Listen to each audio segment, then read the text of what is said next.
Assalamu alaikum. Good evening, everyone. Thank you for joining our regular English webinar activity for this month. Today, our topic will cover the photosensitive epilepsy by two distinguished professors.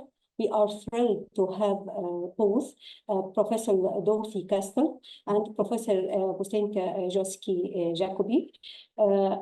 Before we introduce our first speaker, for our participant, please write your question or comment in the Q&A bar, and we will let our speaker answer them after their presentation. And now, my pleasure to introduce our first speaker, Professor Dorothy. Professor Dorothy Trenti has been extensively trained after obtaining her MD degree in Netherlands in the field of epilepsy and very broad sense and Dutch Epilepsy Center. She has practiced for more than 30 years, predominantly child epileptology, but was also involved with adolescents and adult care. She also got a postdoctoral degree in public health and a degree in clinical pharmacology. The first recognition of Professor Trenti of her clinical scientific work was the Young Physician Award of the Gower Prize, September 1986.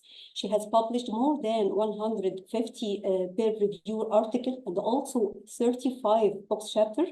She is very active in international collaboration and has co-organizing many workshops. She founded an European consortium on photosensitivity genetic and stimulated the development of European guidelines on youth photic stimulation and also European driving regulation. One of her latest achievements is being the sole editor of the book, The Importance of Photosensitivity for Epilepsy, 2021. Dr. Dorothy, the floor is yours. Thank you for being with us today.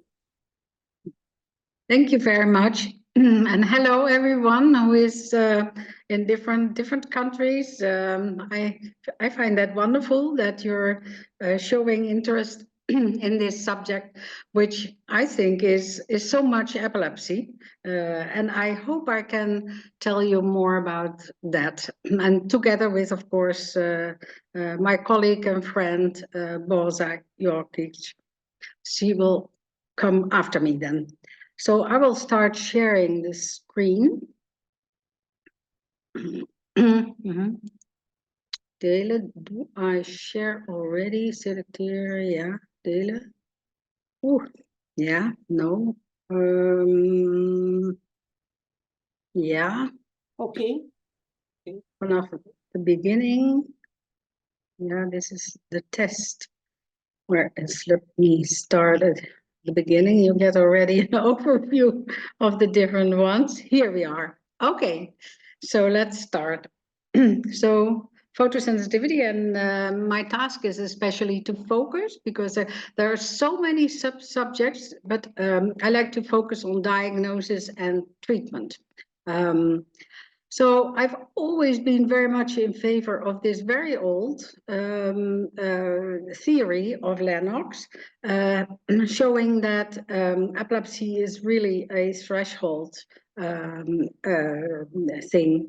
And so there are a lot of factors that will increase the likelihood of seizures and other factors that will decrease it. So it's really a balance. And many of them are more general factors, but there are also more specific factors. This is a very nice study in which they asked patients, what are your seizure precipitating factors? And as you can imagine, and as we all know as clinicians very well, nearly every patient will say that emotional stress is really, really provoking, and connected with that is of course sleep deprivation and tiredness. But interestingly, also flickering light is often mentioned. So about 10% of people will tell you that. So what do we know about that? Of course, flickering light is really a provoking factor. And there are many types of flickering lights. Sunlight through the trees is the most common. actually, but there are many more, especially with all these LED and fluorescent lighting. There is way more, but there are way more possibilities for provocation of seizures if you're sensitive to that, but also other patterns or police car lights. And nowadays, these are getting stronger and stronger. But there are also surprising factors that that are related with photosensitivity, so like in this really nice publication about a selfie with an iPhone.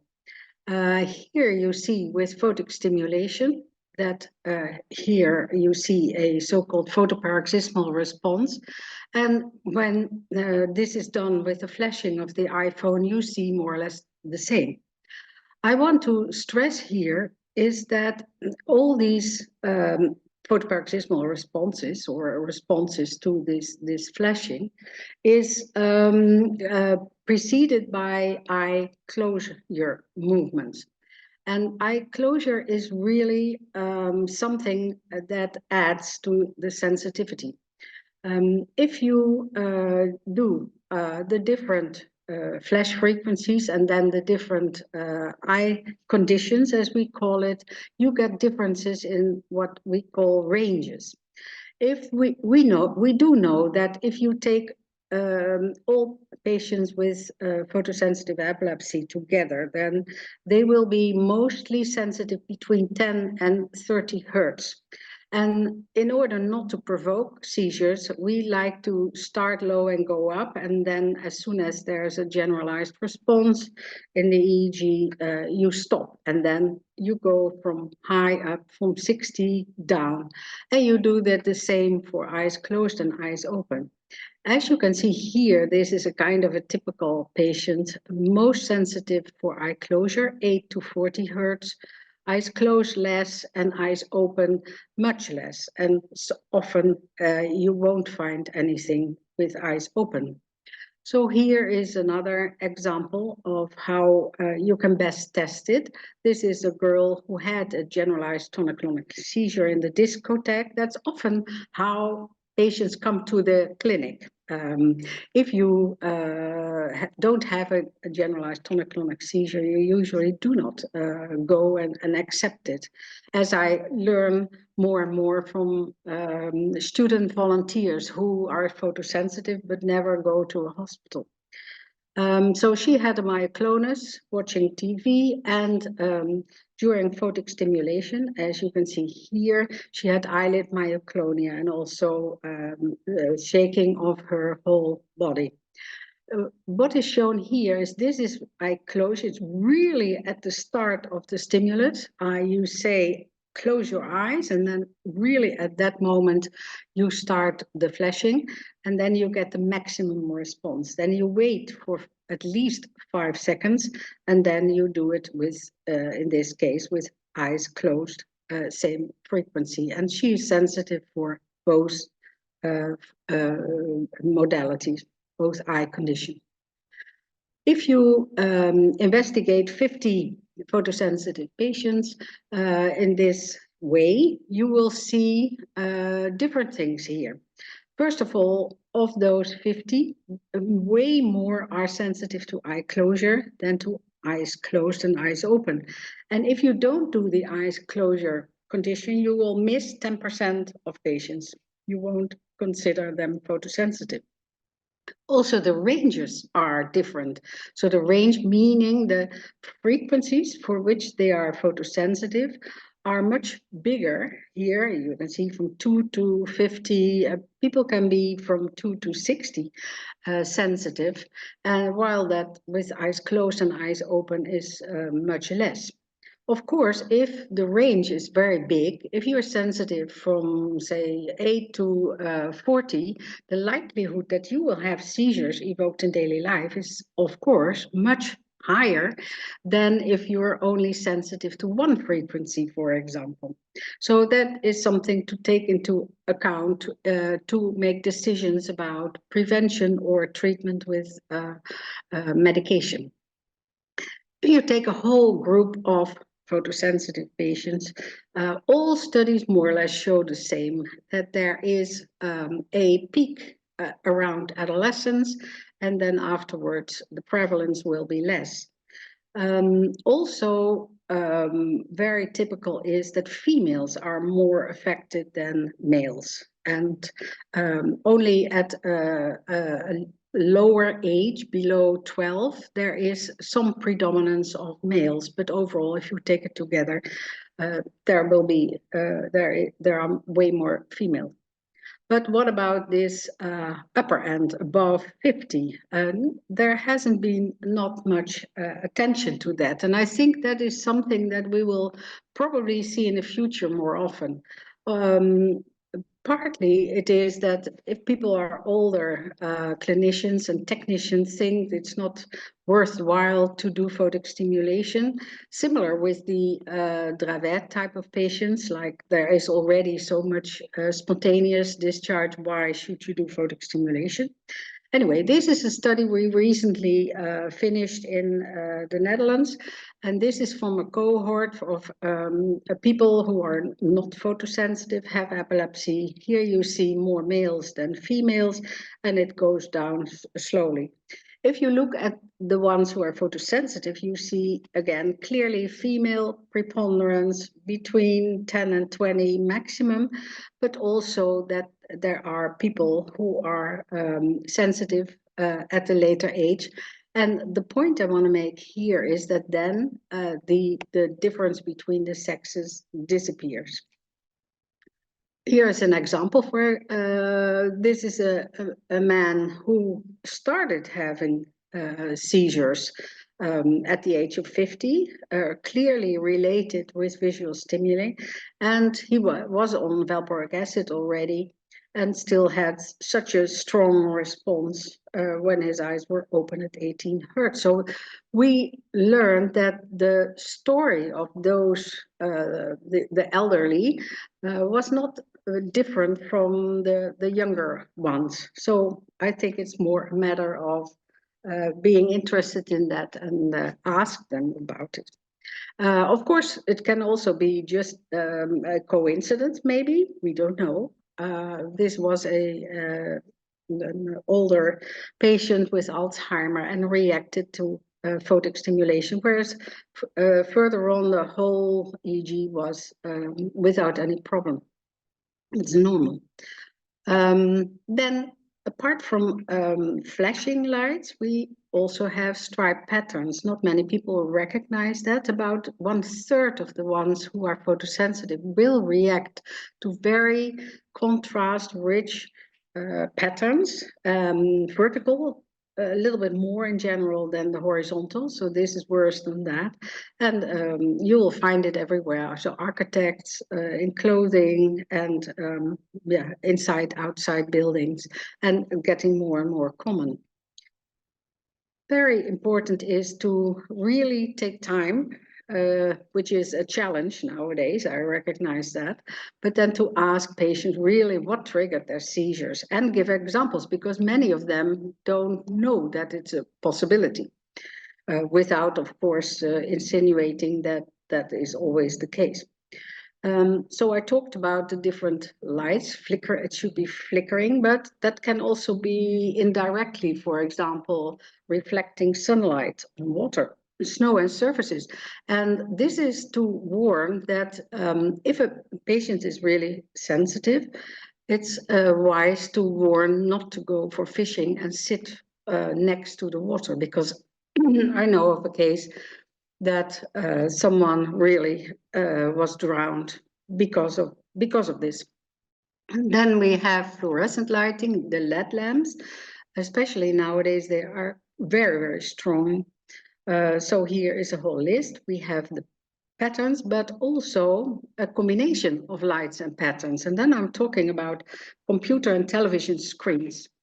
There's a lot of development in the TV world, or the screen world, so to say, and especially the high definition television, because the contrast is very strong, and the curved ones. The reason for the curved ones being provocative is that a bigger amount of your retina is being stimulated. So I expect there will be more problems with that in the near future. And then, of course, the programs and cartoons that are displayed on the computer itself, and video games is also an important issue. So, of course, EEG helps you to confirm whether someone is photosensitive and to detect a little bit more about it. When eyes are closed, and especially in adults, and they are close to the photostimulator, they can show clearly the muscular contractions. And in the literature, that's often called photomyoclonus, which I think is not a very nice name for it and very confusing. Anyway, therefore, we prefer to use the term photoparoxysmal response. And here are some examples, and some can be more frontally, in this case, more frontally start and then more generalized, or from the occipital area. Then, if you do photic stimulation routinely in your lab, the type of stimulator is very important. Ideally, the golden standard is the old grass stimulator, but unfortunately that doesn't exist anymore.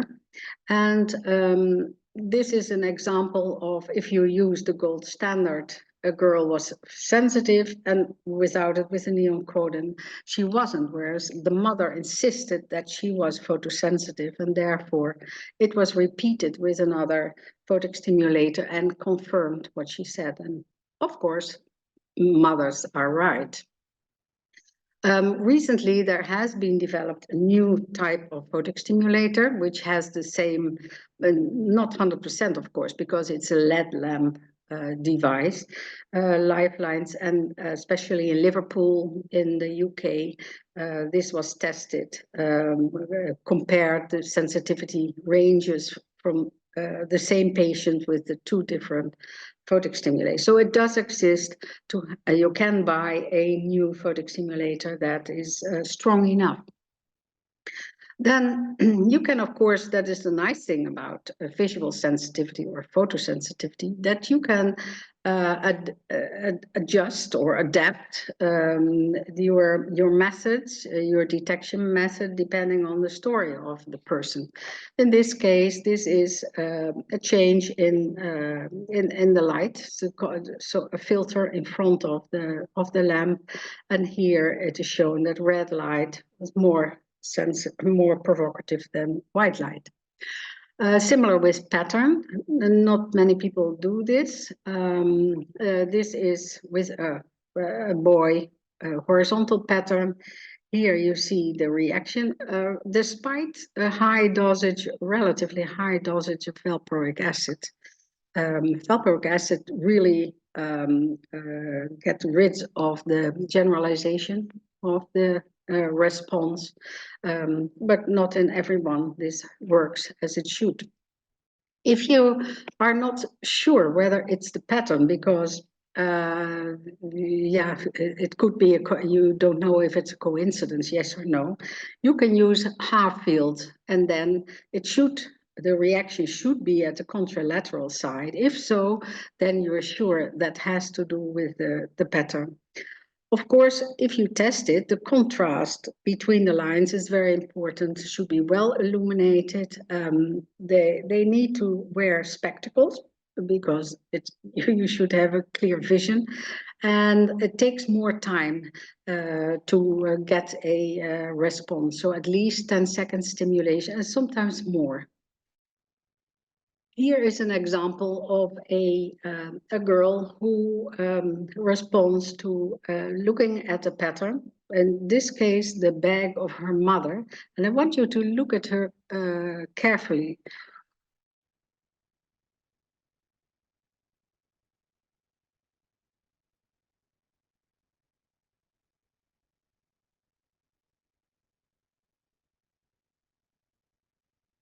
A bit of a nystagmus.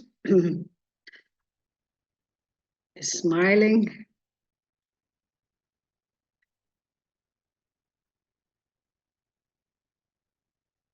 Clearly an absence seizure.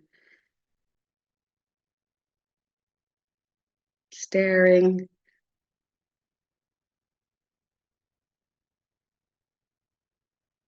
Yeah.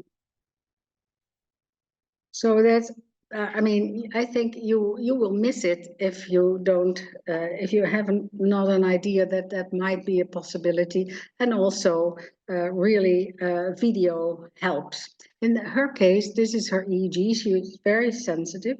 This is an example with 40 hertz. She was sensitive to other frequencies as well. And this is her EEG when she's looking at the bag. Then the screens. The screen itself can be provocative, although luckily nowadays we don't have any more the 50 hertz, so it's more the 100 hertz television screen.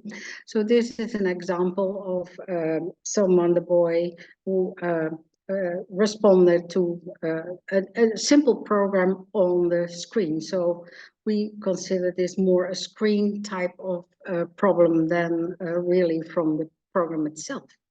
But of course, the program, and I think many of you have heard about the Pokemon tape that caused in Japan a lot of people, so 10% of the children who really watched that Pokemon cartoon had a history of epileptic seizures with headache, nausea, and dizziness. And many of them were confirmed, and there are very good publications about it, and figuring out what was really the point in this cartoon. And that learned us, the cartoon learned us, that it's especially the very specific stimulation of the red cone, the long wave red cone, and pure red. And that's only artificial. In nature, you will have a mix of the different lights, different colored lights, which will neutralize more or less. So it is due to our way of making programs, making video games, that this is a problem. We have tested that in the lab in 34 children, and many of them didn't take any medication. And then with the same screen, or even with the 100 hertz television, the Pokemon, which has a flashing of 12 hertz in it as well, with the red and the blue, 21 were sensitive from the 28. So that's a high percentage. So it's really a provocative system. Here you will see the an example of the test. This is the Pokemon tape. And it has a lot of different scenes. This is the worst, although if you look at the whole cartoon, you'll find a lot of different aspects, patterns, etc. In this case, the boy gets an occipital seizure. So, and it doesn't end up in a tonic-clonic seizure. It stays like this. And he also had a history of typical occipital seizures. So we also looked into more detail. Is it a color or isn't a color? So these are 6 of the children who have been in really great detail. Here is the photosensitivity range, eye closure with eyes closed and eyes open.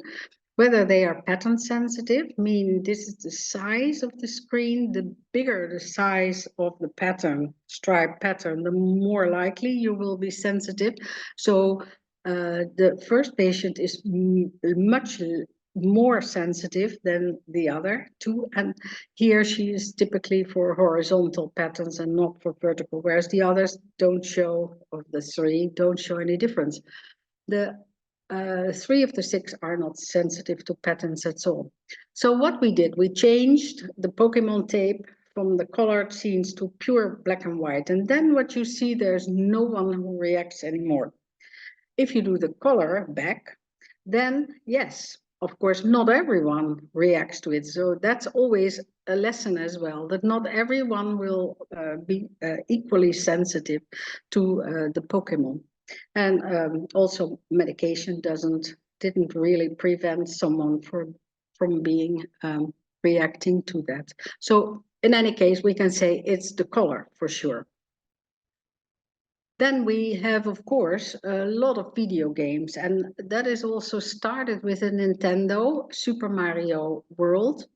That is the first column here. What we did, we took 30 children, or we is especially Stefano Ricci and Marta Piccioli in Rome, and they looked at these were patients who had a history of video game epilepsy, or already had shown that they were reacting to video games. And the idea is to make a comparison between the different video games. And so here is the number of patients that are sensitive to a particular video game. So from the 30, 14 or now 12 reacted to Super Mario World and equally to Super Mario Kart. Other games were less provocative. And first of all, it's important to know that not everyone is sensitive to all the video games. And there are clearly individual differences. So that's my message to you. Then a question could be, and that is published afterwards, that we selected 9 out of these 30 children, and we looked very in detail if there were differences in the appearance of their clinical signs between the IPS, the photostimulation in the lab, and the video games. And we figured out that there wasn't much difference between the two. The only thing is that, and that's important to know, that with the video games, there was more loss of consciousness and also generalized tonic-clonic seizure, which makes sense because with video games, you continue. Yeah, there is a longer period of time that you test it, although in our situation, we didn't test for hours, of course. So that was not, but it's anyway, it's always longer than photic stimulation. And maybe another factor could also be that the pattern may play a bigger role, color may play a bigger role. Anyway, it's important to know that it's basically similar, but loss of consciousness is more common. If you want to read more about the methodology of photic stimulation, and especially also why it's a good idea to do it in a certain way, and what we know about it, I can advise this is an updated version, already much older now, but still valid. It can be downloaded for free on the website. And here is this was done in Brazil. This is ideal situation, patients seated, because then you can see much more clearly what kind of signs and symptoms there are, and a good visibility of the technician to see what's happening and whether the different eye conditions are performed well. So let's go again to the signs, and this is a collection of many studies and taken the percentages. So number 1 clinical sign are myoclonic jerks, eyelid myoclonia, arms, body, and then much less common is the group with absence. But there are also those who have clear focal seizures, but our colleague, next speaker, Boza, will tell you more about that. Then what are they complaining about? What do they feel? And I think that's important to know. They, of course, recognize, many of them, or not all of them, the many recognize that they have these jerks, electricity, goosebumps, tension, eyelid fluttering, shivery.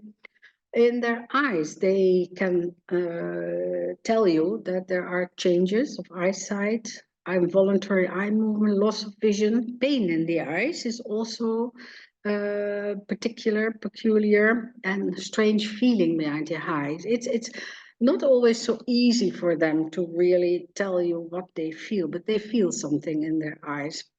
Or in general say something like, oh, it's unpleasant, although some can find it pleasant. They're anxious, strange, weird, funny feeling. And also that depends on the type of distribution of the epileptiform discharge, whether the stomach is involved as well. And then, of course, if it lasts longer, you get the loss of consciousness. So what to do? Of course, first of all, you have made a clear diagnosis and know how sensitive they are. If they, depending on the lifestyle, the age, the range of sensitivity, you can think of just prevention without medication. There has been done a very nice study by Jevons, and he showed that if you look in the at the direction of the light, you are much more likely to show a reaction. Whereas if he put the photostimulator 90 degrees on the side or 45 degrees, then there was nothing evoked. And that is really the same as in daily life. It's especially the child that is sitting on the bench in the car with flickering lights surrounded who will have the seizures, and not so much the driver, unless that comes from the side as well. Another important thing is that you can cover your eye with your hand. You must really get half of the intensity off, because that will help. Similarly with dark lenses, but you're not always capable of having lenses close to your hand to or wear them, but that can be done preventively. This is to show that in many cases, the blue lenses work very well. And this is shown in this case. This is white light. This is the same frequency with red light, also sensitive in this patient. And then with the lenses, it's completely suppressed. What about, yeah, how can you, okay, you can avoid some lights, but what about the screens? What about the new ones? So the 3D TV and virtual reality doesn't seem to be so provocative, because it's the technique is that both eyes are used in a different way, and that reduces the risk of seizures, because it's the synchronization. It's the amount of retina that's stimulated, and it's the synchronization of your discharges. So if both eyes are involved at the same time, you will be more likely to have a seizure. So high definition TV and curved TV, I already talked about. The curved TV is, of course, it gives the whole retina, and this is for sure will give more problems. High definition will increase the stimulation by patterns, and probably also the red lights will be stronger. So we have like this huge billboards nowadays, that becomes more common as well. This was one of the first at Times Square in New York. So what about the video games? Of course, there have been, there's a development of endless amount of games. So I searched the internet, and what are people complaining about that could give seizures or had experience with that? So yeah, there's quite some of these video games that can be provocative. So Minecraft is pretty popular at the moment, but so for sure there are more.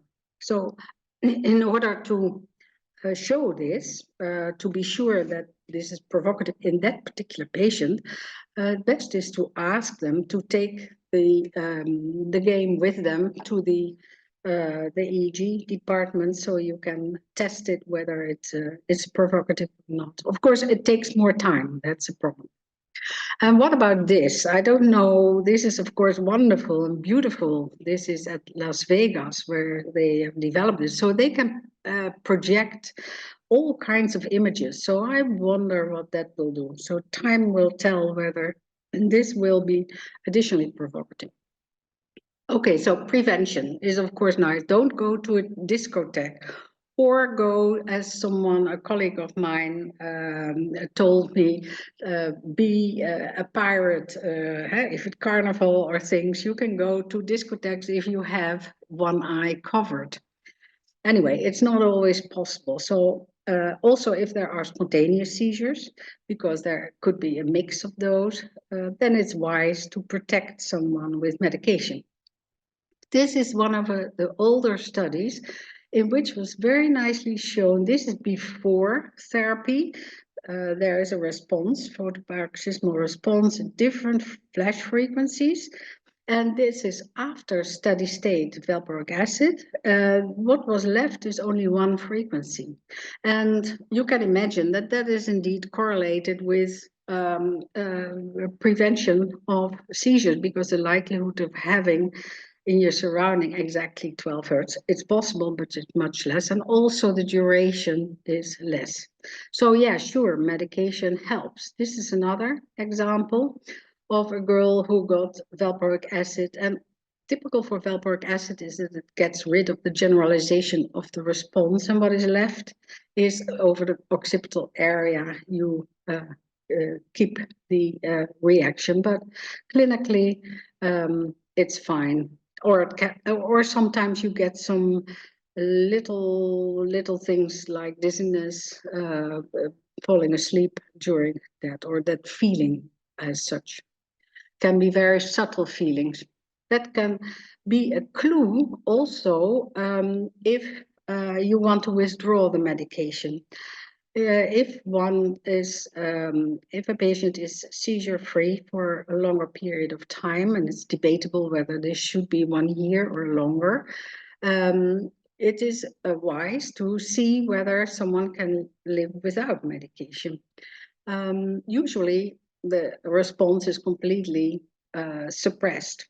Then in this case, it's valproic acid, which is strange that for a longer period of time it can protect you, but at some time it won't protect you. So in this case, gradually it came a bit back. Then practitioners gave the valproic acid back, but the next one thought like, hey, let's withdraw the medication. And then after 3 months, she had a generalized tonic-clonic seizure, and the EEG showed that her photosensitivity was really more or less maximally.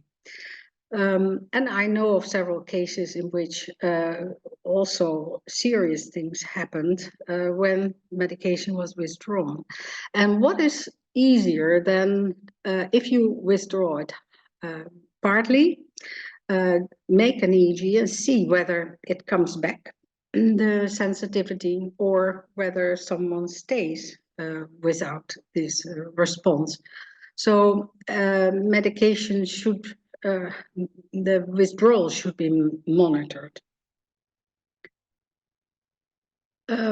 Another study showing the impact of medication is a recent one, very well done. Prevalence of a photoparoxysmal response in patients coming to the EEG department, more than 1,000 patients, in this case more males than females, who went to the center. And they looked at the division between those with and without medication. Medication was in many cases valproic acid or lamotrigine.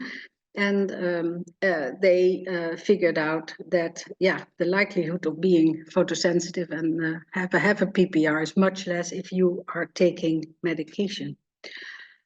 Dosages are also of importance. This is a study done for registration of the brivaracetam, the latest analog of piracetam, of levetiracetam.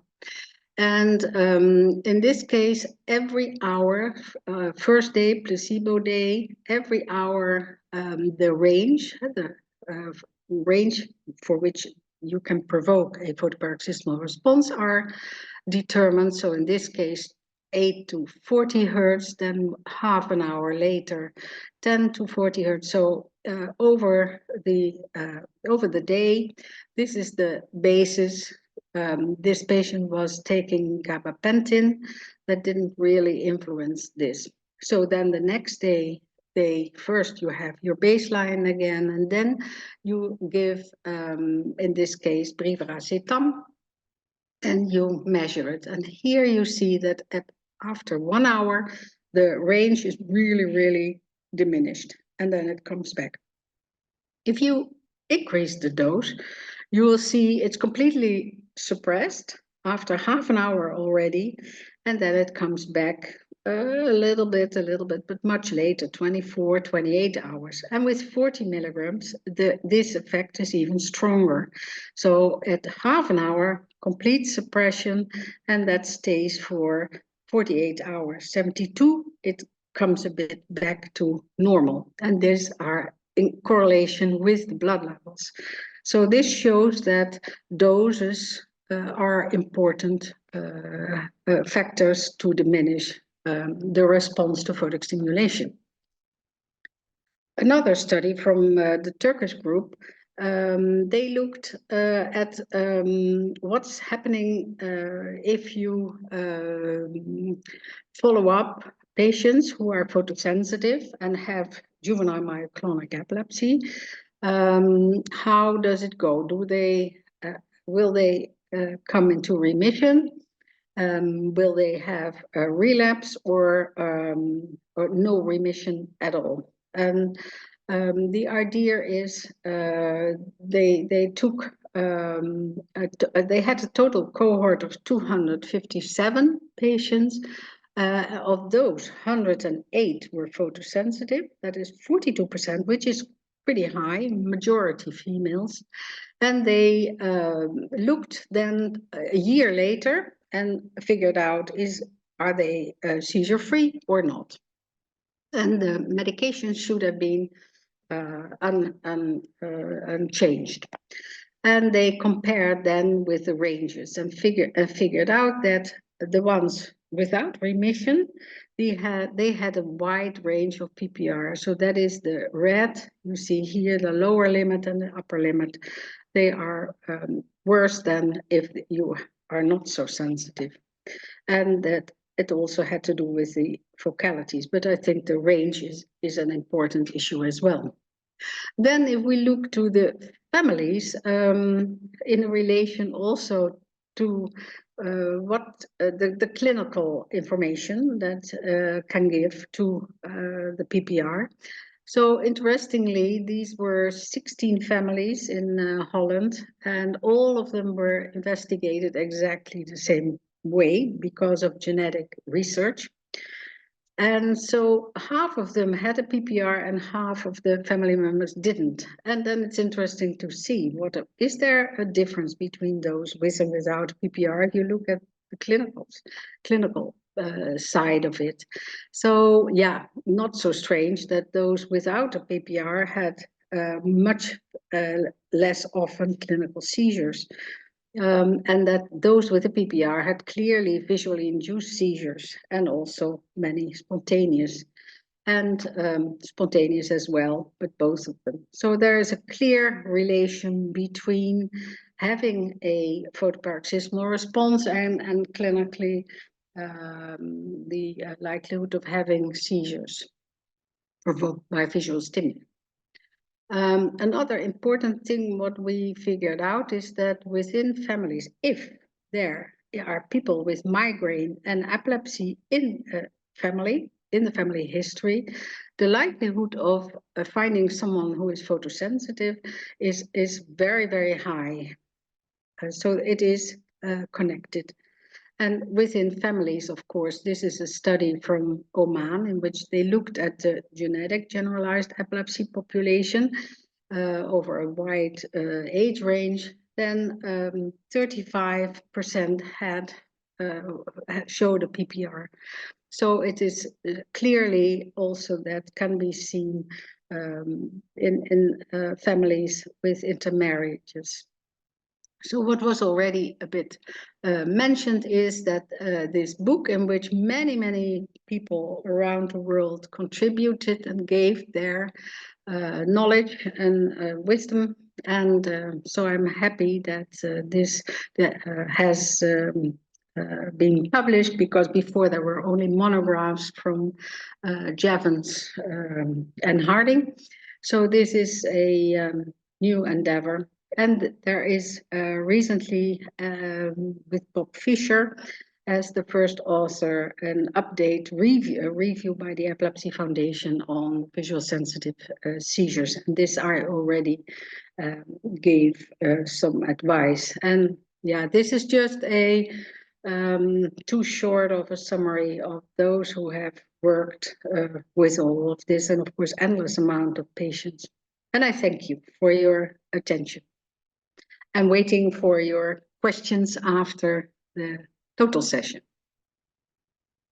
Thank you so much, Professor Dorothy. Great presentation. Please, if anyone has a question or comment, drop it in the Q&A bar. And now we will move to the second presentation. Our presenter today, Professor Bosenka Jacobi.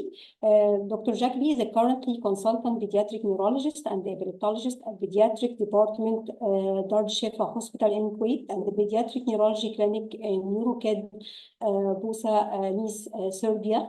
Dr. Jacobi finished her resident program in 1994 in neuropsychiatry at Clinical Center, Serbia. After a fellowship at the Epilepsy Institute in Hampstead, Netherlands, 2001, she was appointed as the head of Department of Child Neuropsychiatry from 2002 to 2006. She also joined educational program in University Hospital in Leuven, Belgium, at Pediatric Neurology and Neuropsychiatry Department, also in Bambino Clinic. And also she joined Epilepsy Center in Cleveland Clinic for 3 months. She was awarded as a trainer of the European Epilepsy Academy in 2008. She participated in many ILAE educational activity, and she is also contribute a lot in promoting all activity of European Pediatric Neurology Society in Serbia, as well as all over the world. Her special interest for photosensitive epilepsy started 20 years ago when she started collaboration with Professor Dorothy and became a part of European Consortium for Photosensitivity, photosensitive epilepsy. And now Dr. Jacobi, please, she will talk about photosensitivity in different type of epilepsy. The floor is yours.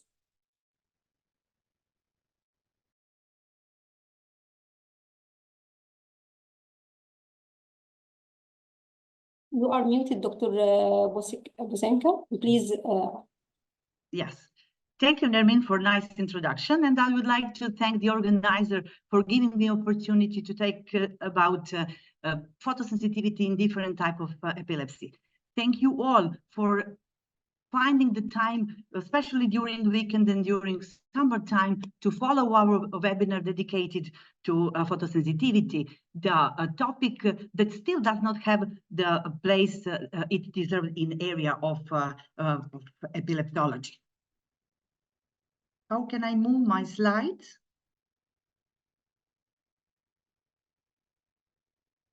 Do you hear me? Yes. Okay. Yes. This is, yeah. It's okay. Sorry. Yeah, this is the outline of my presentation. I will speak first about definition and classification. Then I will come to prevalence of photoparoxysmal response. I will speak then about photoparoxysmal response in generalized versus focal epilepsies.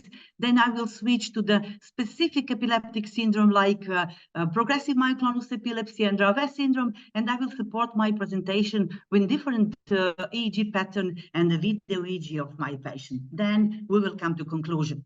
What is the definition of photosensitivity? This is abnormal clinical and or EEG response to visual stimuli, which we can prove in our daily practice in our EEG lab. This is the reason that we use the hyperventilation and intermittent photic stimulation as a part of our routine EEG examination. Normal and abnormal reaction on intermittent photic stimulation during EEG and criteria of true photosensitivity are formulated long time ago.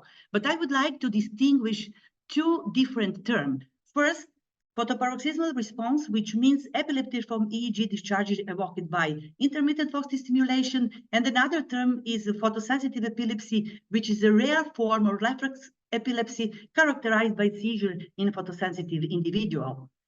If we look at the root of the photosensitivity, it comes from the Greek language, where photos means light, means that it is there is some connection with the light. And Gowers in 1885 was the first one who described the first photosensitive patient. Categorization of PPR done in 1992 by Waltz and Dawes, and we used worldwide that classification where they divided in 4 subcategory of photoparoxysmal response, where type 1 and type 2 considered as a focal PPR, and type 3 and type 4 as a generalized photoparoxysmal response. As you can see here, the occipital rhythm, we have a spikes, and we consider this as a focal type 1 PPR response. Another, if we have a combination of spikes with biphasic wave, then we will thinking about type 2 or type 2 focal photoparoxysmal response. In a type 3, we have a spike wave complexes over the posterior region, but spreading to the anterior frontal region, and we call them the type 3. And if we have clear generalized epilepsy from discharges during intermittent photic stimulation, we will call generalized type 4, like on this slide and the next one. PPR is influenced by many internal and external variables like age, gender. We will see later on in my presentation how it is important. Influence of anti-seizure medication, state of vigilance, sleep deprivation, and a technique which we used during photic stimulation in our EEG lab. Unfortunately, our environment is full of different triggering for the epileptic seizure, photic induced, like TV, discotheque lights, our computers, video games, Venetian blinds, stripped walls, stripped clothes, rolling stairs. Even Dorothea pointed out that sunlight reflected from the snow or sea or interrupted by trees during a ride in a car or in train can be very provocative factors. There are a lot of literature data, and you will see during my presentation how they are different. It depends how that research conduct, how many patients they have, and which technique they use. But we know that PPR is a common genetic trait in about 8% of healthy children. Prevalence is about 5% among Caucasian with epilepsy, and in a Wolf study in 1986, they found the prevalence of photosensitivity in about 10% of patient cohort more than 1,000. Dorothea found prevalence of 4.3%. What we know about the photosensitivity is that if we have general epilepsy from the discharges during intermittent photic stimulation, the likelihood of having epilepsy range from 70 to 9%. And the likelihood of having visual induced seizure is about 60%. If we have only isolated PPR during intermittent photic stimulation, but not associated with spike and wave spontaneously happened, then we will have the risk of having seizure is lower than 30%. I will mention the very interesting study from Lu and co-workers from 2008, when they studied 566 patient, adolescents and children, and they found the incidence of PPR very low in the group below 3 years of age, only 4%. Then percentage of PPR increased to 33% if they are study group of age 13 to 15 years of age, and then dropped to 24% in a patient older than 15 years of age. Dorothy also found in 1989 a higher prevalence of photosensitivity in the age group between 10 and 25 years of age, and then in comparison with the group below 10 years of age or above 25 years of age. Of course, she found also, as the other in the literature, that the female to male ratio was 1.5 to 1. Clinical photosensitivity, according to Panayotopoulos, was found in 2% of patients all ages, but increased to 10% in age 7 to 19 years of age. This is a result from our study, which we conducted in Sultan Qaboos University Hospital in Oman, when we studied 75 photosensitive patients aged 3 to 80 years. And we also found a female predominance, but majority patient in our group, 72%, belongs to group 3 to 15 years of age. Then photosensitivity dropped to 21% if we look at the group 16 to 25 years of age, and only 7% in a group age 26 and above. Regarding clinical manifestation during intermittent photic stimulation, we found in half of our patients clinically proven seizure during photic stimulation, and in 20 of 27 our patients who were photosensitive were diagnosed to have a generalized epilepsy, and 12 of them, which means 32%, were diagnosed to have a focal epilepsy. I will return back again if we would like to compare focal epilepsy with the generalized, that photosensitivity was more prominent in the idiopathic generalized epilepsy. And I will return back again to Lu study, when they found 46% of patients with idiopathic generalized epilepsy who developed photoparoxysmal response, then in a focal where only 20% were photosensitive. In our cohort, we find that in a group of generalized epilepsy, 50% was photosensitive in comparison with the focal epilepsy, where photosensitivity was presented in 41%. Van Veen et al. In 2010 found the similar result, 51% with the generalized and 24% in a focal epilepsies in a completely cohort of 78 patients. Takada et al. In 1999, it's only study that I found in the literature, that they found the prevalence of focal seizure regarding photosensitivity, where they found that 49% of patients with a focal epilepsy who expressed PPR, in contrary to the 38% in the generalized group. Of course, they also found the female prevalence in 48% in comparison to male. Kovanis in 2005, we look at now in the separate group of idiopathic generalized epilepsy. Kovanis in 2005 reported that among juvenile myoclonic epilepsy, 50% showed PPR, but that percentage increased to 83 if they are looking and if the seizure started before the age of 12 years. Lu study from 2008 showed that the majority of the patients who were photosensitive in this study belongs to group of generalized tonic-clonic seizure only, 74%, then juvenile absence epilepsy, 56%, juvenile myoclonus epilepsy in 50%, childhood absence epilepsy in 44%. In Sadler from 2009, the majority patient also belongs to group of juvenile myoclonic epilepsy, while childhood absence epilepsy and juvenile absence about 20%. In our cohort, the majority patient belongs to group juvenile myoclonic epilepsy, then epilepsy with generalized tonic-clonic seizure, 16%, absence epilepsy with 7%, and juvenile absence epilepsy and Jevons syndrome in 3%. With the era from 2002, from 2021, they studied 403 patients, and they found that in a group of idiopathic generalized epilepsy, 40% showed photosensitivity.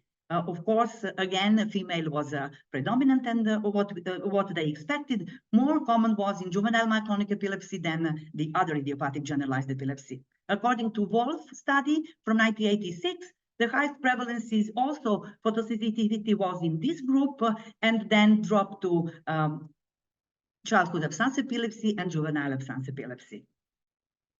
Now I will move to separate idiopathic generalized epilepsy, but I will not speak about them in details. I would like to show you how it looks like photosensitivity in different type of idiopathic generalized epilepsy, focal, and a specific group of epilepsy. Then we very well know that childhood absence epilepsy is a privilege of preschool and school children, and it's characterized by frequent daily very frequent absences in otherwise normal children. We have also here prevalence of girls, and photosensitivity in this type of epilepsy is not so prominent. According to Kovanis, it's in 18%. In Sadler and the co-worker from 2009, intermittent faucet stimulation precipitate absence seizure in only about 15%, but from different papers, I found that 18 to 44% patients were photosensitive in this group. I told you already that in our group, 7% who diagnosed with childhood absence epilepsy were photosensitive. And I will show you one patient, but I don't know how to move this one. Yeah, sorry. This is one of our patients, 9-year-old boy who started with childhood absence epilepsy since the age of 4 years. And you can see during hyperventilation as a provocative method, we found typically 3 Hertz spike and wave complexes, which is a marker for the absence seizure. And during photic stimulation on 16 Hertz, he developed generalized epilepsy from discharges, PPR type 4. Juvenile absence epilepsy is characterized by absence seizure that typically occurs a little bit less than childhood absence epilepsy. And on the EEG, we don't have that 3 Hertz spike and wave complexes. They're a little bit faster, 3.5 to 5.5. In a previous normal adolescent, and the photosensitivity is not so prominent in this group. In Wolf and in 1992, only 8% of patients in this group were photosensitive. But for example, in Sadler from 2009 and Semirante from 2017, 1/4 of their population, what they study, were photosensitive. I remind you that in our group, only 3% of patients had that diagnosis. This is an EEG of 10-year-old girl with juvenile absence epilepsy who developed PPR type 2, means focal on flash light of 12 Hertz. Now I will move to one of the most photosensitive syndrome in the childhood epileptology, which we called eyelid myoclonia with absences. The first and complete description of an epileptic syndrome, which characterized by eyelid myoclonia associated with brief absences, generalized paroxysmal activity precipitated by eye closure, which was pointed out by Dorothée previously, and photosensitivity. And this syndrome we called from that time eyelid myoclonia with absences, EME or Jevons syndrome. Photosensitivity in this syndrome, according to Kovanis, is very high, 92%. And he has explanation why 8% children in his cohort is not photosensitive. And he explained that it is due to very poor contribution during testing. Nilo et al. From 2021 found 85% patient in his group who were photosensitive, and photosensitivity in this group is usually decreased with age and can be suppressed by anti-seizure medication. But even if we found eyelid myoclonia as a clinical find, PPR can be absent.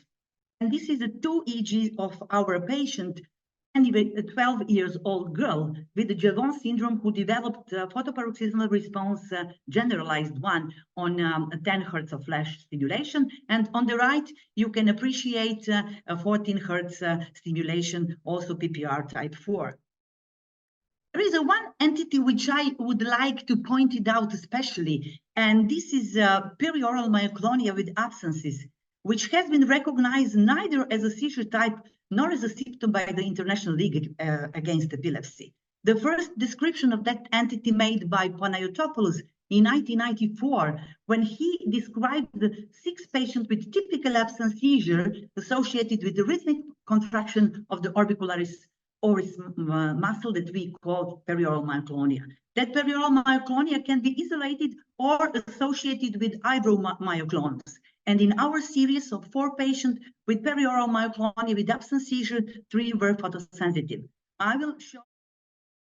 Now we will come to the second very photosensitive type of idiopathic generalized epilepsy, juvenile myoclonic epilepsy, and the PPR occur in almost 75% of cases in a study of Kovanis.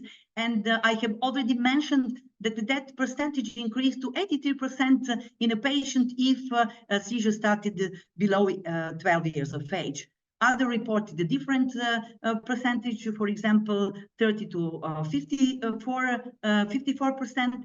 And in Appleton study from 2000, when they studied 55 patients with juvenile myoclonic epilepsy, 90% were photosensitive, and the flash frequency between 12 and 30 hertz, and the majority of them between 12 and 16 hertz. 1/3 of patients from that group, aged 13 to 16 years, showed abnormality in a clinical point of view. They had either myoclonic seizure involving the arms, legs, or trunk during photic stimulation. I have already mentioned that from the group of idiopathic generalized epilepsy, generalized tonic-clonic seizure only is also very photosensitive type.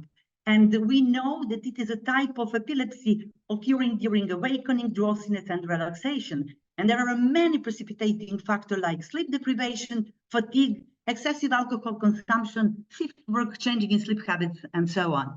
And usually start from the early childhood to adolescence with a peak around the puberty. And EEG is characterized with a generalized spike in wave discharges 2.5 to 4.5. In a case, 72 case of Kovanis group, PPR was recorded in 45 patients. Others have found that percentage 13 to 33, and remind you that in our group, 16% of patients belongs to group generalized tonic-clonic seizure only. This is one of our patients, 17 years old girl with a generalized tonic-clonic seizure only, and intermittent photic stimulation elicited continuous generalized spike and polyspike and wave complexes. And during this photic stimulation, she developed a seizure when she started to become unresponsive and staring. Another patient, 9 years old boy with generalized tonic-clonic seizure only, he developed a photoparoxysmal response on 16 hertz. My interest for photosensitivity started a long time ago when I started to cooperate with Professor Dorothée, and our fruitful cooperation result in 11 chapter of the book. She was editor of that book, and my task was to answer to the question: does photosensitivity exist in focal epilepsy? And I answer, yes, it does. I already mentioned that Lou study, when they found that 20% of focal epilepsy patients were photosensitive. And if we look at the group, the distribution in the group, 23% were suffer from Rolandic epilepsy, or according to new classification, self-limited epilepsy with centrotemporal spikes, and 16% with the symptomatic cryptogenic type of epilepsy. In our cohort, we found 41% photosensitive patient in a focal epilepsy. A Rolandic epilepsy was presenting in 60%, idiopathic photosensitive occipital epilepsy in 9%, idiopathic occipital childhood epilepsy with late onset Gastaut 5%, and other focal epilepsies, including symptomatic occipital and extraoccipital, contain 11%. I have already mentioned Takada study when they found the more prevalence of focal seizure and photosensitivity in 49%. This is one of our patients, 8 years old girl, who had a select or Rolandic seizure. And you can see on her interictal EEG, independent focal epileptic form abnormality over the left temporocentral region and over the right temporocentral region, with a phase reversal over T4, C4, and phase reversal over the T3 and C3 and T4 and the C4, and this is a hallmark of Rolandic seizure. During intermittent photic stimulation on 14 Hertz, she developed PPR type 4. Another case of Rolandic seizure, when we have intermittent photic, when we have interictally focal epileptic from abnormality over the right temporal central region on a flash frequency of 28 Hertz, our patient, 7 years old boy, developed generalized photoparoxysmal response. Another patient, 8 years old girl with a history of blurred vision, headache, abdominal discomfort, and vomiting, and we diagnosed her to have idiopathic photosensitive occipital epilepsy. And you can appreciate over the left posterior region spikes with the spreading to anterior region. During photic stimulation on the higher flash rate of 22, she developed photoparoxysmal response type 4. This is another case, 9 years old boy with a gasto-occipital lobe epilepsy, when we found the PPR type 2 on flash rate of 8 Hertz, and on the next slide on flash rate of 10 Hertz, and you can appreciate that the discharge does not outlast the stimulus strain. Photosensitivity is not privileged only occipital epilepsy, and we found also in a few patients with extra-occipital epilepsy, like in this case. This is a patient, 19 years old, with a temporal lobe epilepsy, when you can see on the interictal EEG focal epileptiform abnormality over the left temporal posterior region. During photic stimulation of 12 Hertz, she developed the photoparoxysmal response, but also during the photic stimulation on 14 Hertz, she expressed clinical seizure in a form of jerky movements of right low limb, frothing and confusion. And on EEG, you can see the ictal activity followed by that slowing. We'll now move to the big group of disease, which we call progressive myoclonic epilepsies, which are by definition heterogeneous disorder defined by the combination of action myoclonus, epileptic seizure, and progressive neurological deterioration. There are a different classification of progressive myoclonic epilepsy, but I will use that one proposed by International League Against Epilepsy, which they divided in 6 big groups. Unverricht-Lundborg, Lafora disease, neuronal thyroid lipofuscinosis, myoclonic epilepsy and ataxia due to KCNC1 mutation, myoclonic epilepsy with the red fibers, and sialoidosis. I will not speak about all of them in details due to lack of time, and I would like to present the most interesting. In a Siha et al. From 2007, in 97%, they find only 5% of patients photosensitive. In our cohort of 46 patients with the progressive myoclonic epilepsy, this is a paper that we will present during next Congress in Roma. We found photosensitivity in 53%. And photosensitivity or photoparoxysmal response were presented in 16 generalized versus 4 patients with a focal PPR. Distribution among the subclasses of progressive myoclonic epilepsy were 6 with Unverricht-Lundborg disease, 7 with Lafora disease, 4 belongs to group of unclassified progressive myoclonic epilepsy, 2 in NCL 6 patients, and 1 patient with dentatorubropallidal atrophy. In our cohort, clinical seizure during intermittent photic stimulation were observed in 16 patients, 80% of PPR positive patients.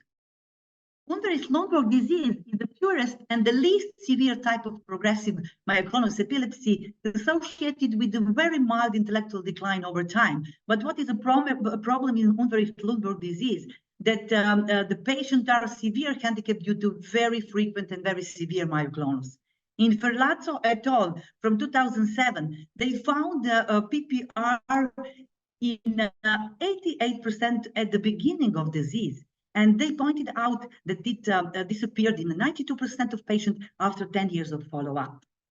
This is one of our patients with Humber disease, 20 years old male who developed generalized photoparoxysmal response, let's say type 3, on flash frequency of 16 Hertz.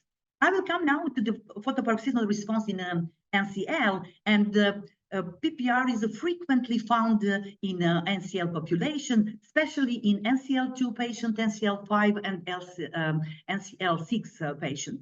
First description of photoparoxysmal response in NCL done by Pampillon and Harden in 1977, and in their cohort of 60 patients, they elicit PPR by low rate 1 to 3 Hertz of intermittent photic stimulation in 27, which is 45% of the patients. In Calfoglia at co-workers from 2015, they found in 64% of patients with NCL6 PPR on different frequencies during intermittent photic stimulation. Vecchio et al. 2017 look at the photosensitivity as an early marker in NCL2 patient, and they studied 14 patients with NCL2 aged onset to 4 years of age, and they found a photoparoxysmal response in 13 or 14 patients, which is a 93%. Photoparoxysmal response was present from the first EEG in 43%, and about 70% they provoked PPR at very low frequency 1 to 3. Albert et al. From 2016 found 60% of PPR in NCL2 patient, and mainly seen in the first EEG and then on the low flash frequency of 1 Hertz. And I took that nice EEG from his paper when he provoked photoparoxysmal response on very low frequency 1 Hertz, but they also found in their group photoparoxysmal response in the child on a frequency of 15 Hertz. We didn't have a patient in our group suffering from NCL2, but we had two patients with NCL6, and both of them were photosensitive on 14 Hertz, showed the photosensitivity PPR type focal PPR, and also on the high frequency of 22, we got the focal epileptic form discharges during intermittent photic stimulation. I will come to the end of my presentation with the Dravet syndrome, and everybody knows that the Dravet is a developmental infantile epileptic encephalopathy, which is due to SCN1 mutation at least 70%. And also in the literature, there are different percentage of photosensitivity in Dravet group. In Verbeek et al. From 2017, in that study, when they studied 53 patients with the Dravet syndrome, they found PPR in 42% and in repeated EEG in 70%. They found a very, for me, very interesting conclusion that positive PPR patients were younger at their first seizure and had more severe intellectual disability than PPR negative patients. Kulemans in 2021 found only 8.6% of patients with Dravet syndrome photosensitive, but self-induced seizure was present in only 7%. Oki et al. In a cohort of 14 patients found 28% only for patients with photosensitivity, and the 25% of patients in Dravet group were photosensitive in group of Dalla Bernardina in 1982 and the Dravet cohort in 1992. Oguni et al. In the big group of Dravet patient, 84 patients, found PPR positive only in 14, while Fujiwara and co-workers only 10%. Courtesy by Professor Dorothée, sorry, I present patient with the Dravet syndrome who developed photoparoxysmal response on a high flash frequency 25 to 40, but she also present that self-induction by slow eye closure. And I will come to conclusion that photosensitivity, interesting topic, it's abnormal clinical and or EEG response to visual stimuli. It's a strong age dependent with a female prevalence, and the higher prevalence in the idiopathic generalized epilepsy, with the highest prevalence in the juvenile myoclonic epilepsy, Jevons syndrome, and generalized tonic-clonic seizure only. Also, different kind of focal epilepsies, either idiopathic, or occipital, or extra-occipital, can be associated with a photoparoxysmal response. Photoparoxysmal response is also seen in progressive myoclonic epilepsy associated with a high prevalence of clinical seizure during intermittent photic stimulation. And PPR is also presented and can be early sign in recognize some specific syndrome like Dravet syndrome and NCL disease. With the hope that I brought closer to you photosensitivity, I would like to thank you for your attention. Thank you so much, Dr. Thank you for this very illustrative talk. I will scroll with you to some questions with Dr. Drodi. First question, in the follow-up EEG, what is the period of stopping medication is required to make sure that there is no need for further medication intake?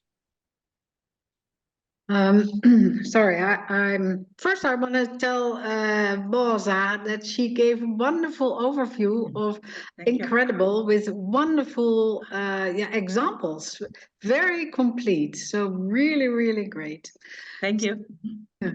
So then the question I understood is like what to do, what medication first? Yeah, if someone is photosensitive. So of course, the underlying type of epilepsy should be leading to the choice of medication, always. In principle, all anti-epileptic drugs work suppressive on the photoparoxysmal response as well, although there are some that are stronger effective than others.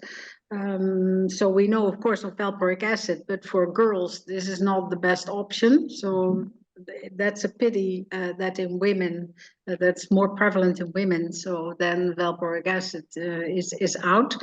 Lamotrigine is a good drug for that. Now we levetiracetam, of course.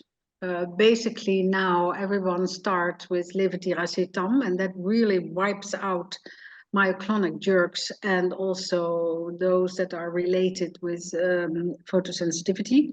So for sure that's a good, but then you have, you also have to take into account comorbidities. So the choice of drugs, but now I'm talking epilepsy in general. So who is your patient? If there are is there a psychiatric background, then you should better avoid levetiracetam, avoid lamotrigine. Then it's better to go to other medications. But then, yeah, with the choice of 30, it's becoming difficult. But most have. Several have been tested. Cenobamate is a very effective drug, I think, in children with a lot of comorbidities and mentally slowing. That might be a good choice, but there's interaction with other medication. Lacosamide, that hasn't been tested in photosensitive children. So I think it would be wonderful to collect from the community, and I think maybe from everyone who is listening also, to learn more about the effect of drugs on photosensitivity in general, because okay, you can do single dose studies, but this is for in clinical practice what would be the best choice. So that is so because no, really, but only that it should be leading the underlying epilepsy type. And another question related to the anti-seizure medication, Dr. Fatima Kamoun asking about, there is a specific dose for anti-seizure medication? The doses? Yes, I think that I mean the very specific thing about photosensitive patient is that you can really measure it all the time. In that sense, it's wonderful. So you have like like with fever, you can know does something suppress the fever? You would just measure it. So we can do that also with photostimulation. And you can see whether it's suppressed, yes or no. So if it doesn't work on it, it doesn't suppress. So you have to go higher. So of course there are it's about the same as in clinical practice. Sometimes it's at a lower dose. It's already so 750 milligrams levetiracetam can already be effective, but I don't know what the culture in different countries is, because I know in America they start very high, boom, and then they go lower or not. Whereas in Europe we like to go low, slow and low. So we go from the other end. So, but in both cases, I think you can monitor it very well and adjust not only to the sensitivity of the person, to the type of epilepsy, but also to the age, because we know that the sensitivity increases with increasing age. So in adolescence, it's maximal. So you can anticipate already to increase the dose, but that again is something you should do in epilepsy in general also. But again, it's wonderful that you can measure it, repeat it, and get an answer. There is a three question related to the technical aspect of EEG. The first one, why I closed show generalized spike and wave, chart PPR. And the second one, do you repeat the frequency of photic stimulation to check the photosensitivity? And the third one, related to the technical part, the period to stop anti-seizure medication, to do an EEG to be sure that you need to stop it, no problem.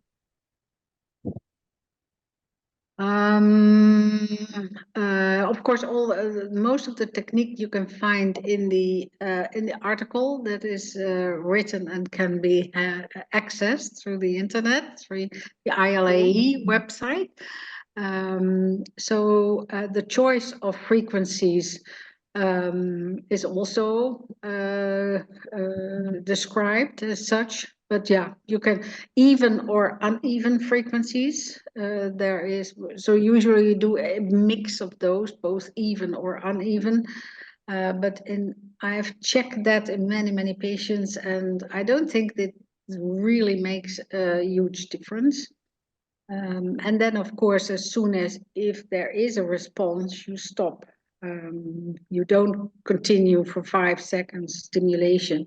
As soon as you see something generalization, you stop. Okay, I think there is a common question between the speaker.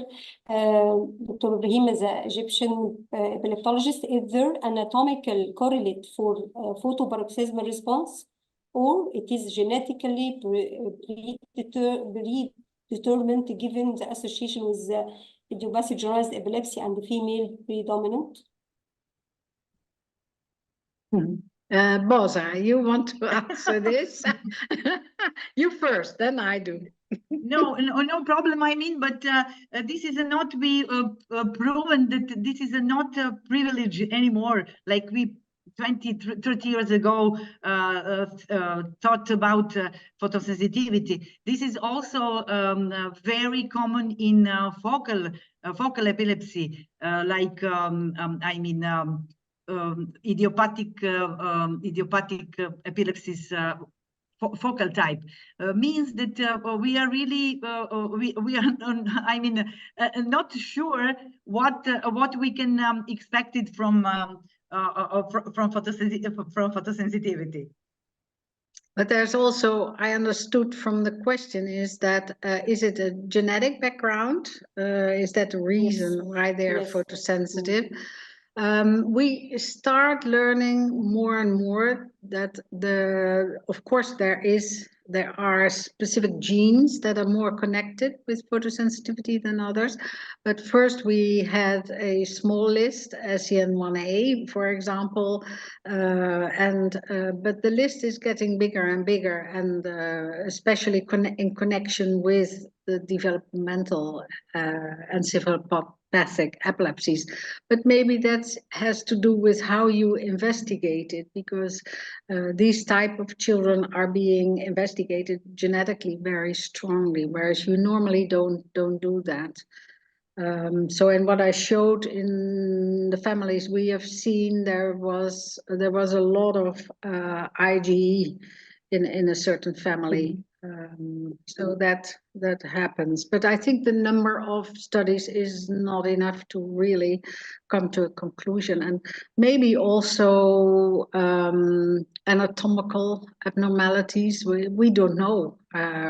In general, if you make an MRI, you will not find that much, but that doesn't mean there are no anatomical problems in some. So yeah, overall, because it's IgE means already that they don't have clear anatomical abnormalities.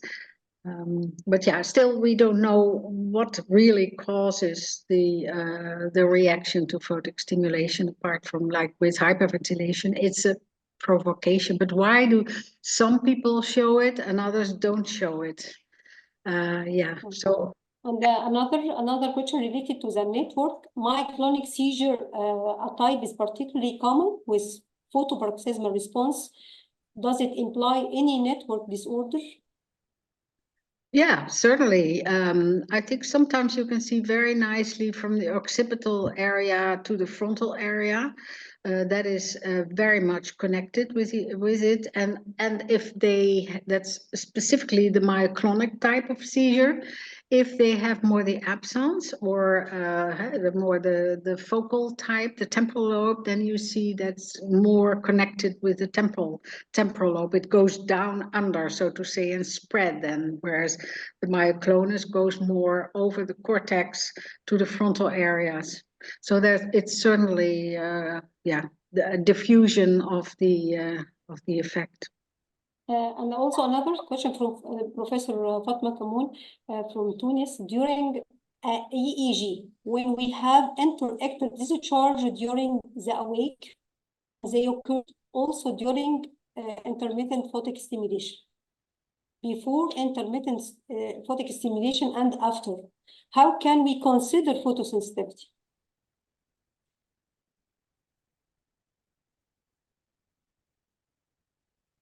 Yeah, Bozat, for you. No, Yes, I would like to repeat. Can you repeat the question, because it's not clear for me? During an EEG, when we have interictal discharge during the awake, and they occurred also during intermittent photic stimulation, before intermittent photic stimulation and after.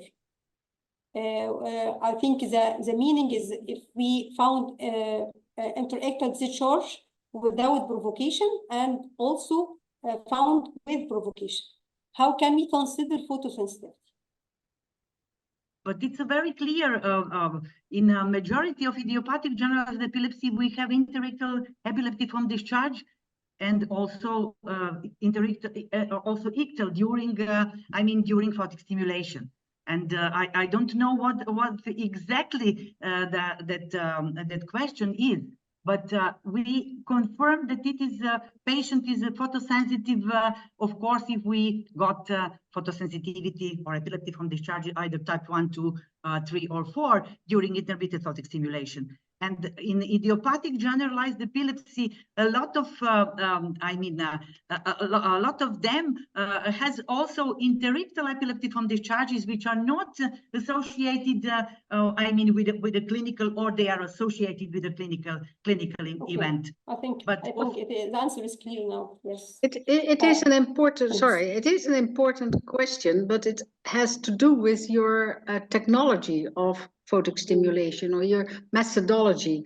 So it should be systematic. If you repeat your photic stimulation, then it should be repeatable to start with. And it should be if someone is sensitive at 4 hertz and then and none of the other frequencies, and then suddenly at 50, then that's more coincidence, because I understood the question as if, is this a pure coincidence or is it really related to your stimulus? And that is a matter of systematic doing photic stimulation and repeating. Another question, can we differentiate between progressive myoclonic epilepsy and idiopathic epilepsy in terms of EEG changes during intermittent photic stimulation, as almost same findings show in all EEG? I think that yes. What is the question? Can we distinguish? I couldn't hear. Can we differentiate between PME and idiopathic generalized epilepsy in EEG changes during intermittent photic stimulation? Yes. In some of them, I already mentioned in one of our patients that in a form of idiopathic generalized epilepsy, you have a almost complete normal background activity. But in Lafora disease or Underich-Lundborg, you don't have, especially with the progression of the disease, because they are very progressive disease, either according to the clinical seizure or to the EEG, we have a very bad background, as I shown on the first slide, and it's more bad with the age. I presented 2 patients, as far you as remember. One was 14 years of age with Lafora disease, who had a very disturbed background activity, and this is a hallmark of Lafora disease. Another patient, male, was 9 years old, and he still has no time to let's say, to make worse his background activity. Means that we can differentiate, very well from the idiopathic or progressive myoclonic epilepsy. But it is an interesting question, because it is remarkable that you're absolutely right, Bosa, but I want to add that the response itself, the waveforms that you evoke, are basically the same. So if you wouldn't know anything about the background and don't know anything about the clinical information, and you only get a small piece of paper from only the PPR, then it might be more difficult to discriminate. So, and that's curious in itself. Yes, but in idiopathic general epilepsy, you have usually very nice background. And I present 2 patients. One was 14 years old, another 9. That patient at the age of 9 with the Lafora has a still very good background, but I have never seen Lafora disease later on 14, 20, 25 with a normal background. They have a very severe abnormal background activity. There is 2 questions asking about the experience with finding a positive photoparoxysmal response in calcium channel CANCNA1, 1A related epilepsy, and DOOS disease, DOOS syndrome. Any one of them has a photosensitive epilepsy? Bosa, for you? Yes, they have in DOOS, but I didn't have a patient, and because of that, I didn't present. DOOS syndrome or severe myoclonic epilepsy in infancy is a very photosensitive with it's very photosensitive, but I didn't have an example of EEG to present during photosensitivity. I have a lot of patients with DOOS, but in a moment when we make photosensitivity, they were not so photosensitive. And what is the other part of the question? Those and also calcium CNC1A epilepsy.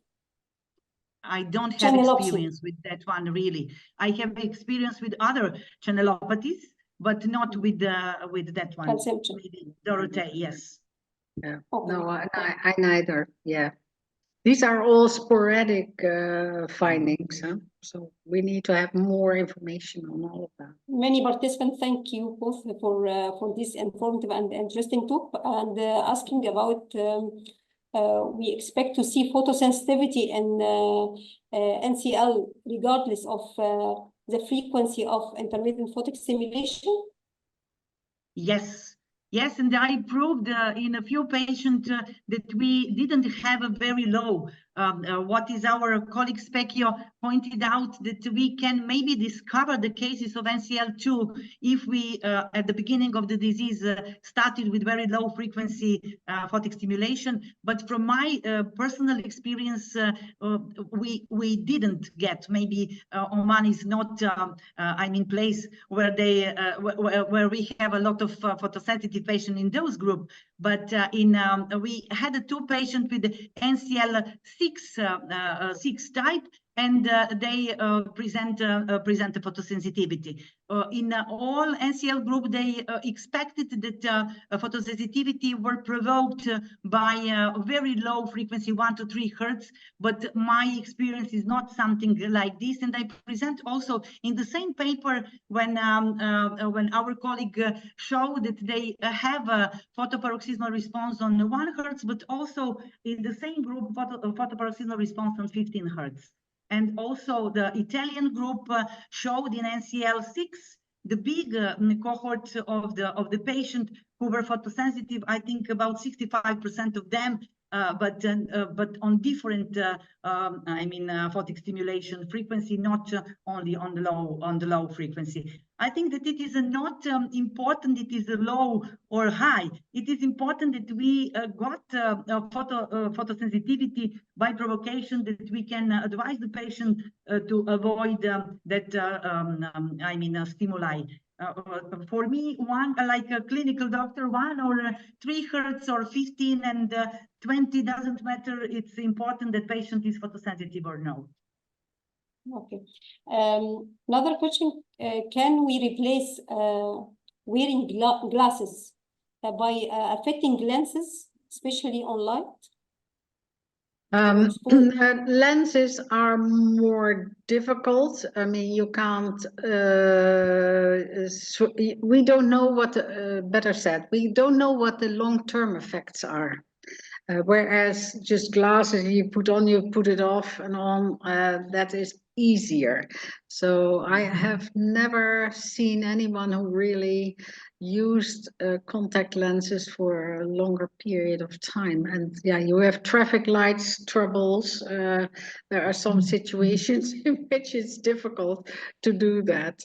So no, then it's better to to wear glasses, either dark or choose some go-to. If you're sensitive, it's an advice I always give to patients.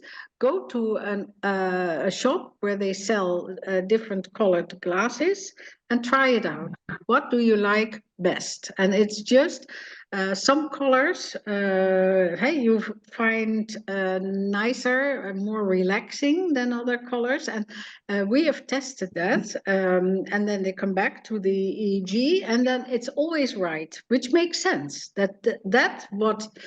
Of course, it should filter light, but also the impact of the different colors. That really diminishes your likelihood of, and there are differences. I mean, some people are more sensitive for green light, others for, not everyone is most sensitive to red light. So yeah, no, better not contact lenses, but individualization of the choice of colored glasses. Okay, I think the last question from the participant. I would like to know your experience with sunflower syndrome. Oh, that's a whole lecture in itself. And I can tell you only that it's very difficult to treat. That it's best to, the earlier you start suppressing the photosensitivity, the better it is, because then they don't get accustomed to it, and then you get conditioning. So yeah, the earlier you do that, and yeah, and a high dose, then I'm very much in favor. Normally I'm not so into high dose, but in those type of patients I would say high dose as soon as possible. And then yeah. I have two questions, please. As regarding the patient with Lambert-Lambert, is mainly come early with mild symptoms like juvenile myoclonic epilepsy.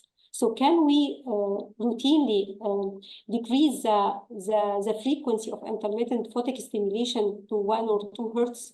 And if there is a PPR found, give us idea about this patient maybe not GME and will be PME?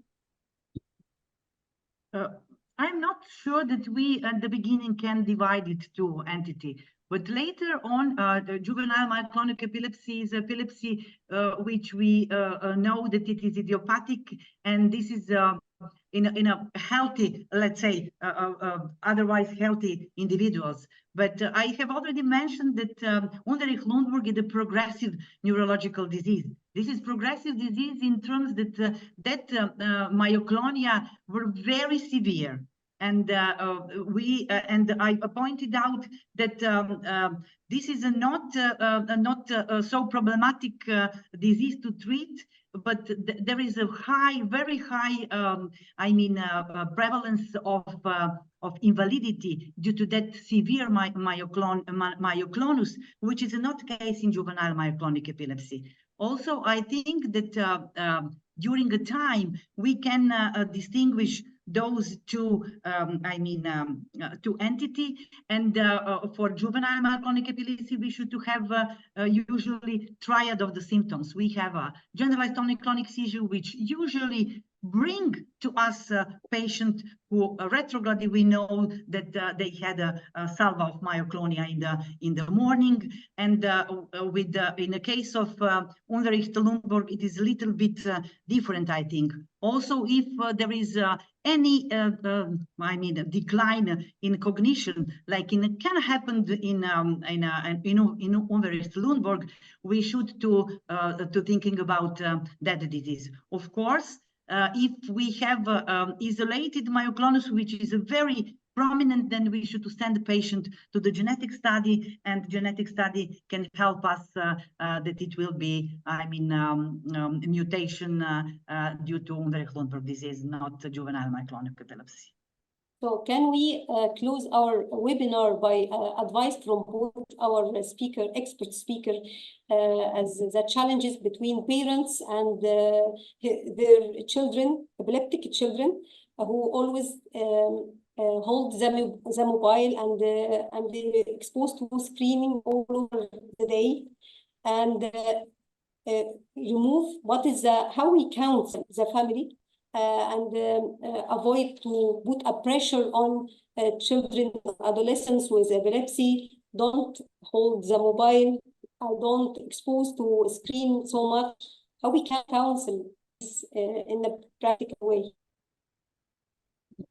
Yeah, it's difficult to make a generalization remark on that. I mean, it depends on the child and the parent and education, and certainly, but yeah, it's good to know what children are watching, what they're doing, what type of video games, and then in general, anything what is very visually strong stimulus is potentially. So even if you're not photosensitive, I can screen my surrounding very well, and I know if this is something very strong, this must be terrible for people who are photosensitive. So it makes sense. Anything which is a very strong stimulus you should avoid.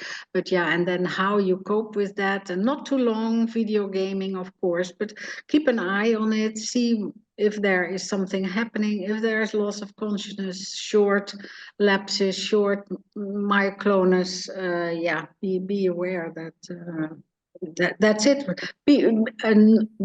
Being knowledgeable about the potential provoking factors, and that's in general again for epilepsy. Yes, I would like to add that we cannot,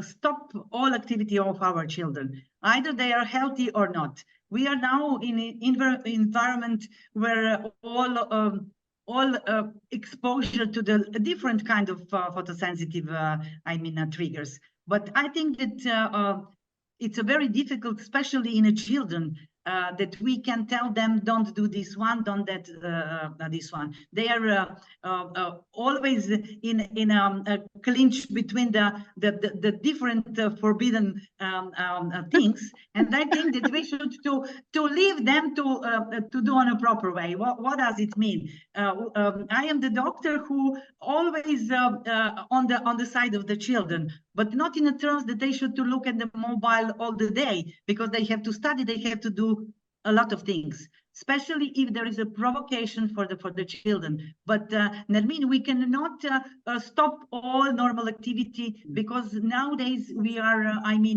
this is not the same time as I or you growing up, and we should to leave them to live their life, but on one systematical way, not to tell them that they cannot do this, they cannot that, because they will do against our words, I'm sure. We should to make a measure what they should to do, and try to explain them that 1 or 2 hours in the front of the screen, especially if they are photosensitive. I will not speak about that group. I think that you are thinking about the normal population. Even for the very healthy children, it is not healthy to look at the screen all the day, what our children are doing nowadays. This is a problem, I think, in a general, not only in the epileptic, patient, and we should do our behavior, change according to this. Do you agree with me to watch, use mobile or watching screening in a light environment, not in a dim, like the atmosphere of cinema screen? It is a You wise mean normal advice? children or photosensitive? Normal children and photosensitive. I mean that it's a generalization for a good health, for a good health. If there's less contrast, that's always good. Yes. Certainly, Yes. that's just what we as adults do as well. So have some surrounding lights and have less. Also, you can diminish the intensity of the contrast in your screen. So that's a method. And I know for children with Dravet, there are parents who has developed a system that when there are programs or video games that are really flashing or things, that it slows down.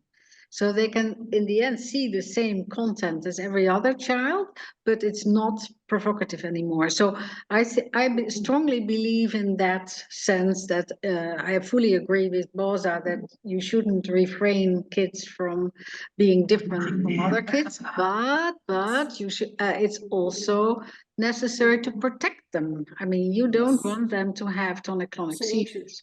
Yes. So I think these kind of developments are wonderful. That's new technology as well. And I think we should have that new technology against all the other new technology that's causing these potential problems. So at the end, I think we reached the end, and I wish you all the best. And I need to thank you for your expertise, sharing expertise with us. Thank you so much.